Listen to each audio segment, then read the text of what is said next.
Now, is this because you want new blood in? You think that once people get in for too long, they become entrenched and kind of indifferent to the ward?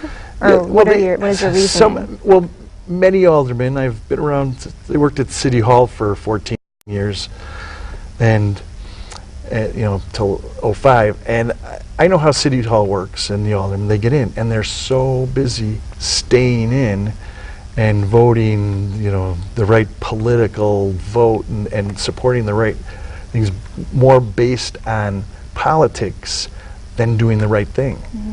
And I want to do the right thing. I'm coming out of, you know, private practice, private business, and I want to bring some of my talents and ideas and some of the, you know, the ideas that my advisors have to City Council, and I think that will just make for a better, stronger City Council. If there's more like me in the City Council, there's going to be, you know, up to 20 new aldermen, and as long as we stay independent and don't let, you know, the party bosses tell us what to do, we'll be able to accomplish some, you know, make some really good inroads and accomplishments in helping balance the budget and taking care of city services and the schools and you know, many issues like that. Right, so you really want to emphasize policy, not politics. Correct.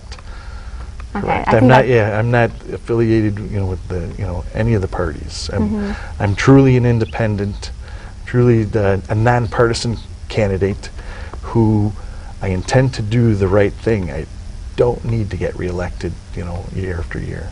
Yeah, I mean, I think it's interesting because you're right that it does take a lot to run, and a lot of times it takes over your life, and it's a hard balance between, you know, focusing on the policy and focusing on the politics. Right. So I think that's an interesting idea. Now, along that same line, do you agree that there should be 50 aldermen, or do you think that that number should be reduced? I think that we could reduce that number. I would support a reduction in the number of aldermen down to, you know, maybe even by half, but that might be too drastic. In these tough times, we have to look at everything. If we study it and we can reduce the number of aldermen, that'll save a certain amount of money in the budget. That'll help everybody. You know, everybody's suffering out there. We all have to do our part to help get us through these tough times. Right. Now I asked you about how you felt about working with the new mayor.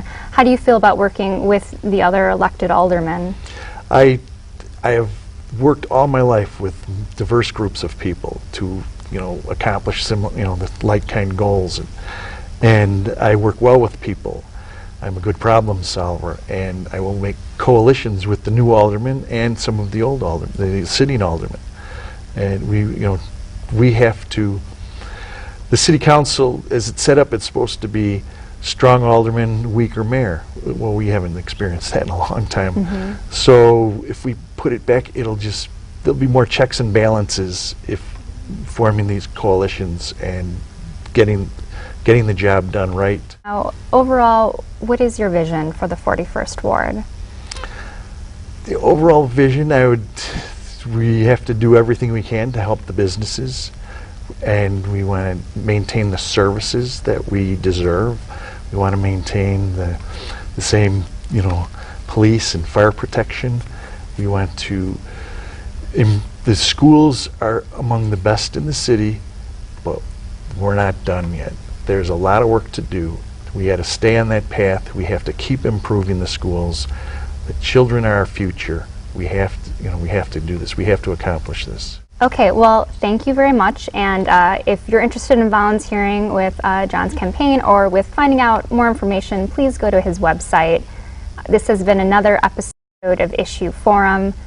I'm your host, Audrey Avila, and go out and vote, Chicago. Thank you.